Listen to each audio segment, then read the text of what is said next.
It's time for another Dice Tower review with Z Garcia.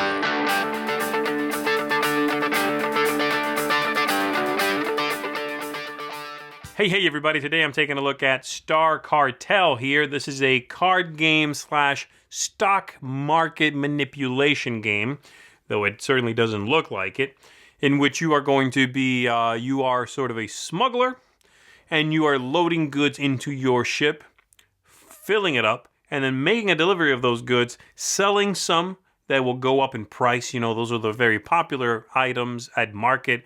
Some are going to go down in price. You'll get rid of those too. But something in the middle might go missing. Hey, you haven't seen it. You're stashing that stuff away. So let's take a look at how the game works. Very simple design. We'll come on back after that, and I'll tell you if I think it's successful at what it attempts to do.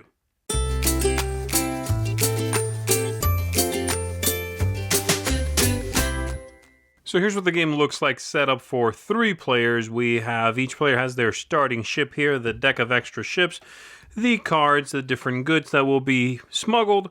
This is the market that represents their values at the beginning of the game. This is going to go up and down depending on how we manipulate all of this, and then the goods that can be loaded on the ship. So basically, I'm going to have this player here start first. On your turn, you are going to load 1 or 2 goods, and then if the ship is full, and the capacity is right here, in this case the starting ships are all 7, you are going to then make a delivery and affect some prices and possibly even keep some goods for yourself. Maybe, skim a little off the top, so to speak. So, on your turn, you are going to take any one card from the bottom, and you may take the second card above that. So in this case, this player is going to take this card here, and they will take the next one above that. And they'll load those. The total in the ship is now 2. So the ship does not deliver yet, and we push that down and replenish the board like so. And it is the next player's turn, and they will take, let's say, this one and this one above it. And we will once again replenish this. And now the next player would go, they'll see, okay, everyone seems to be loading brown, so I'm going to... maybe I should take a little bit of that as well. They'll take this one, and brown being the weapons there in that case. They'll do that. Back to this player here, they'll again take 1 or 2 cards. You can never go above the value, however. And in fact, let's say I was already at 6, and there were no 1s available across the bottom, meaning I could not load anything legally, then the ship just simply delivers, okay? So it is possible for that to happen, that no card across the bottom row allows the goods to fit onto your ship. That could happen. So let's say that this player, just for the sake of argument, I'm going to switch a couple of these. And I'm going to take this one and this one. All right. And this player now has these 3 different kinds of goods. And it's at 7. So right now, that ship is going to deliver.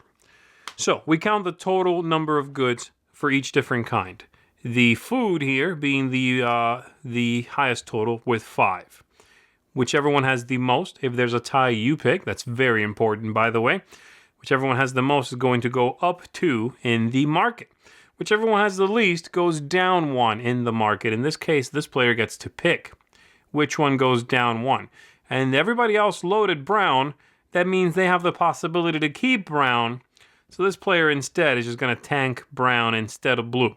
Now, whatever went up, you get rid of. Whatever went down, you get rid of. If there's anything left, you are going to be able to smuggle and keep and steal everything of one kind. In this case, it's just this card. So this player is going to flip this card face down and put it away for scoring at the end of the game. This is going to be worth some amount at the end of the game based on where blue ends up on this track. All right.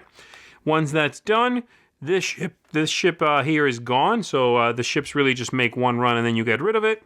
And the very next ship from the stack becomes available and they grab it and they'll start loading that ship again on their next go. And it goes back to this player who again manipulates the market. So these things are going to be going up and down, up 2, down 1, so on and so forth. Some of the middle ships are going to allow you little special powers Things like, okay, well, if you load 2 cards of the same color, then you can take another one from anywhere. Things like, okay, before you load, you can wipe away an entire row. Things like that, all right? Game's going to be over when the last ship here is taken. This one does not have a capacity because as you take it, the game end is triggered. This is going to be worth $35. All the ships do have a value, by the way. Well, not the 9s, but some of the later ones do have a value, as you can see there. So this one's worth 10, this is worth 5, 20. And each other player is going to get one more play, sort of a modified last round, and the game is over. At that point, these things are going to be probably all over. Let's say they look like that. You are going to score your ship. So the value on your ship, this player getting 35, whoever triggered the end of the game. And then each of the cards you have been able to keep throughout the game is going to be worth as many coins, as much money as the value on which it sits on the track. And so, for example, by the way, the number at that point no longer matters. This is one of that kind of good. It just took up more space to load onto your ship. This is a little bit of a tricky thing, but make sure you understand that. So this will be worth 5 to me, for example. These are worth only 3, and so on. That's basically it. That's how you play the game. Also, I should mention that the market on any one thing ever goes all the way up to 9 and past it, it crashes and it'll go all the way down to value 1. So, for example, if I look at the situation, I see or I know other people have been really working with red, I might try to have one run be heavy in red so I can crash it. It'll go up, and then if it would move up again, it simply crashes down to 1. And that's a way you can manipulate the market as well, a very strong way that you have to be careful about in which you can manipulate the market. Really not a lot going on a surface level. And a lot of the trickiness in the game comes from seeing what other people are doing, looking ahead to the 2 rows above so you can see sort of the colors that are coming up, and being very careful with what you are loading, making sure you always load 3 colors, for example, so that when one goes up and one goes down, there's at least something left you can keep. That should give you an idea of how this works. Let's go back up top and let me tell you what I thought of it. All right, so there you go. That is Star Cartel. Let's talk about it. We're going to start with thematic ties, which are obviously barely there. This really could be anything, and I mean anything. You are manipulating the values of a few different things. Everything else is pretty much window dressing. It's fine. It works okay. The whole smuggler thing kind of makes sense. Upgrading a ship after a single run, maybe makes sense, right? But really the theme doesn't matter. It doesn't lose any points for it, but it certainly doesn't get any. Let's talk about aesthetics and the quality of the components. I think the quality of the cards is fine. They're not really high quality cards, but they're good. And I do have to commend Osprey Games for having come as far as they have with their card quality especially. This is much better than some of their much earlier games used to be. So kudos for that. The main thing I really like in it is the little tokens that represent the values of the different things. I like those a lot. They're nice, they're distinct, they look good on the board, they're easy to manipulate up and down the track. So I like that. Everything else is okay, and there's so few components anyway that it's they can't they're okay. They can't be faulted for things that the game doesn't need, really, but what is there functions just fine. Replayability and scalability, both important in this case. The replayability I don't find is there. This is the kind of game that once you've played a few times, unless you really find yourself adoring the puzzle, and it certainly is a puzzle, then I could see you continuing to come back to it over and over. But there are very few surprises in this game, From game to game to game, there's not going to be a lot of draw to continue playing, I've played it a few times and I feel like I'm done with it, because there's no new discoveries there. And while I enjoy the process of the puzzle, of manipulation, of watching what's happening and tanking things on purpose, of stowing away the thing I'm kind of taking a long shot on, the gamble, it's those same things from game to game. You are doing the same few things. So So I don't think the replayability is high. Scalability, I also find very problematic. With 6 players, 5 players, the game is way too chaotic. Simply too swingy. It doesn't matter what I do. The market is too volatile. I will, halfway through the game, see red is doing pretty well. It's in the middle of the pack. I have zero ability to predict where red is going to be at the end of the game. Really, it's just too many other players. It could be at 1, could be at 9. Really, it could be that way. And in fact, one of the games I played that sealed the deal as far as don't play this with 6 people, we had a player drop, 40 points, 50 points, because something went from 9, went past 9, tanked, went down to 1. And that could happen. So I would recommend the game at 3. 3 players. Stick with 3. If it played with 2, I would say play with 2. It doesn't, but... and so I find, again, replayability and scalability, unfortunately, both are a problem. The game length, I like. It's like 45 minutes or so. It works well. It does not outstay its welcome. You're always getting a new ship every time you make a delivery, and that feels good. Like you are progressing. So I think the game length is fine. And again, play with 3. The ease of play, which is fiddliness, age-appropriateness, any weird design choices, anything like that, they get 2 thumbs up on this one. This is about as streamlined as it gets. Very streamlined game.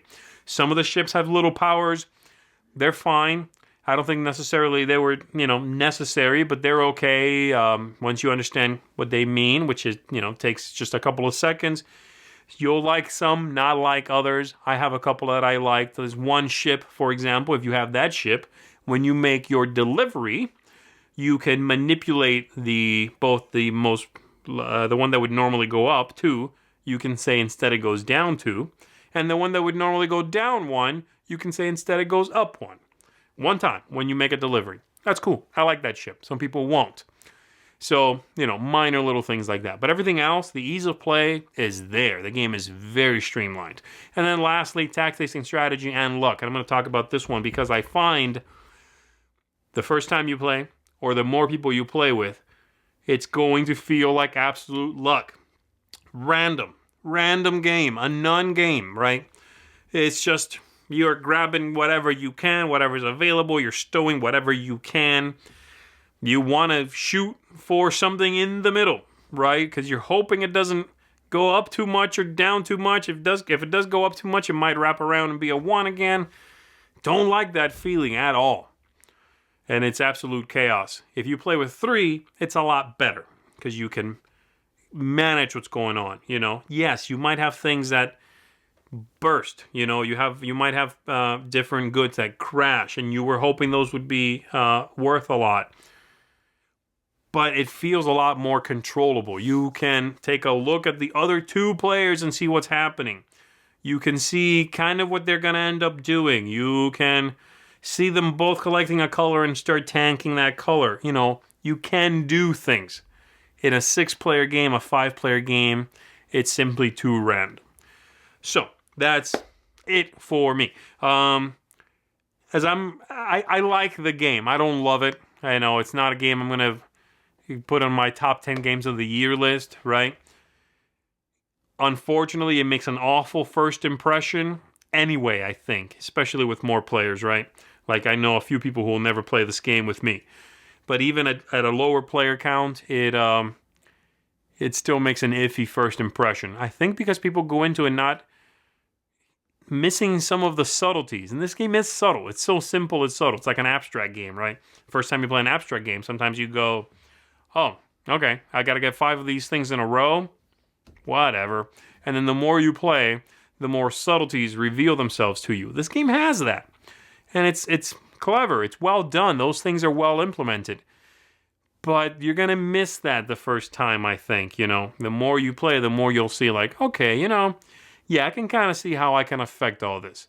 I can kind of see how, the other mistake is it's not a race game. That seems to be what a lot of people think it is the first time. Because you tell them, yeah, the last ship is worth 35 coins. Or, dollars, whatever. And they go nuts. It's like, okay, sure, load the ship up. Oh, there's a 4? I'm loading it. I don't care what it is. You're doing it wrong, right? It's a stock market game. It's not a race game. If you treat it as such, you are going to despise this system. So I think the game will bloom into what it should be over different plays, okay? But ultimately, it is still sort of a puzzly stock manipulation game. That's what you're getting from game to game to game to game. So to wrap all that up, I would say, yeah, play the game. Check it out. It's nice design. It's very simple. It's got some good puzzly aspects to it. Definitely play with 3, maybe 4. Avoid, again, avoid 6, avoid 5. Try with 3 first, for sure. And that's basically it. I enjoy it. Did not blow my mind, but I do like it. And I would say, if it seems like it's something that would appeal to you, if you love that very clean stock market idea, you're not worried about sort of, getting stabbed in the back by someone else, by them plummeting something you were hoping would do really well, you're okay with that, go for it. Try it out. So that is it for me. You've been watching Star Cartel. I'll see you next time. Thanks so much for watching the Dice Tower videos. Find more great videos and reviews, as well as our top-rated audio podcast at Dicetower.com. You can also find other great shows at Dicetowernetwork.com. I'm Eric Summerer, and you've been watching The Dice Tower. The Dice Tower is sponsored by Cool Stuff Inc., where you can find great games for great prices. Cool stuff in stock. Check them out at CoolStuffInc.com.